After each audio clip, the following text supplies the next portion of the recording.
सामाजिकदृष्ट्या सुधारणा होण्याकरिता शासनाच्या वतीने किन्नर भवन उभारून देण्यात यावे. किन्नर समाजाची आर्थिक परिस्थिती लक्षात घेता त्यांना व त्यांच्या कुटुंबियांना शासकीय योजनेतून 100% मोफत उपचार करून देण्यात यावे. किन्नर समाजाला प्रत्येक कुटुंबाला महिन्यात 5,000 रुपये देण्यात यावे. अशा अनेक मागण्या लष्कर कृषक संघाच्या वतीने पत्रकार परिषदेत स्पष्ट करण्यात आले. यावेळी किन्नर समाजातील मागण्या मुख्यमंत्री यांनी पूर्ण करून द्याव्यात अशी मागणी पत्रकार परिषदेदरम्यान करण्यात आली. मागणी पूर्ण झाली नाही तर आंदोलन करण्यात येणार असा इशारा लष्कर कृषक संघ किन्नर समाजाने दिलाय. काय सांगाल, काय नेमका विषय? नमस्कार, मी आम्रपाली चौधरी, अस्तित्व किन्नर फाउंडेशन संचालिका. आज लष्कर कृषी संघ यांचे संस्थापक मोहनदादा कोडे पाटील आज यांनी लक्षात घेतलं की हा किन्नर समाज हा दुरावलेला समाज आहे. जसं आज मुख्यमंत्री साहेबांनी लाडकी बहीण योजना काढून आज महिलांना या योजनेचा लाभ दिला आहे, तसा हा आमचा समाज दुरावलेला आहे. या समाजासाठी कोणी काही करत नाही. तर लष्कर कृषी संघाचे अध्यक्ष आहे मोहनदादा यांनी हा विषय लक्षात घेऊन आमच्या किन्नरांसाठी काहीतरी काम करावं. जसं मुख्यमंत्री साहेबांनी लाडकी बहीण योजना ही आता राबवली आहे, तशी आमच्या किन्नरांसाठी एक योजना त्यांनी राबवावी. आणि आमचे काही असे ठराविक मुद्दे आहे की स्मशानभूमी, आमच्या किन्नरांसाठी स्मशानभूमीचं एक स्थापित व्हावी. आणि त्याच्यानंतर आहे मोफत उपचार.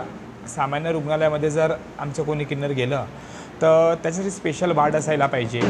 अशा काही शासनाच्या योजना आहे ज्यामार्फत आम्हाला त्या योजनेचा लाभ घेता आला पाहिजे. त्या विषयाला घेऊन आज आम्ही पत्रकार परिषदेचं आयोजन केलेलं आहे. आणि लष्कर संघाचे अध्यक्ष आमच्यासोबत आहे, ही सर्व टीम आमच्यासोबत आहे. आणि दादानी या विषयाचा विडा आता उचलला आहे, त्याच्याकरता मी पण त्यांची साथ देईल. जिथपर्यंत आमच्या समाजाला न्याय भेटणार नाही तोपर्यंत मोहनदादा, आम्ही आणि मी त्या समाजासाठी झडकत राहू, लढत राहू. आणि आमचा न्याय आम्ही शासनाकडून आणि मुख्यमंत्री साहेबाकडून घेऊ. आणि आमचा विषय आहे ते लक्षात घेऊन नक्कीच आम्हाला काही ना काही मार्गदर्शन करतील अशी मला आशा आहे. आजपर्यंत ज्यांचे मोठ्या प्रमाणात मत आहे किंवा मोठ्या प्रमाणात सरकारला फायदा होते, अशा वेळी सरकार मोठ्या मोठ्या योजना राबवतात.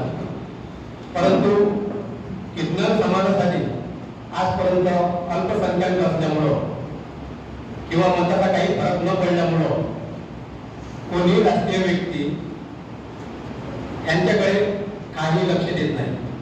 त्यासाठी आम्ही आजपासून म्हणजे दिनांक 29/8/2024 पासून ही अमरावतीवरून ही पहिली पत्रकार परिषद आणि ही पत्रकार परिषद इथून आम्ही सुरुवात केली आहे.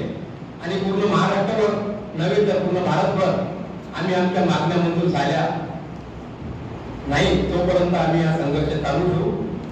आणि त्यासाठी आम्हाला उपोषण करायचं काम पडलं तरी चालेल, आंदोलन वगैरे करायचं काम पडलं तरी चालेल.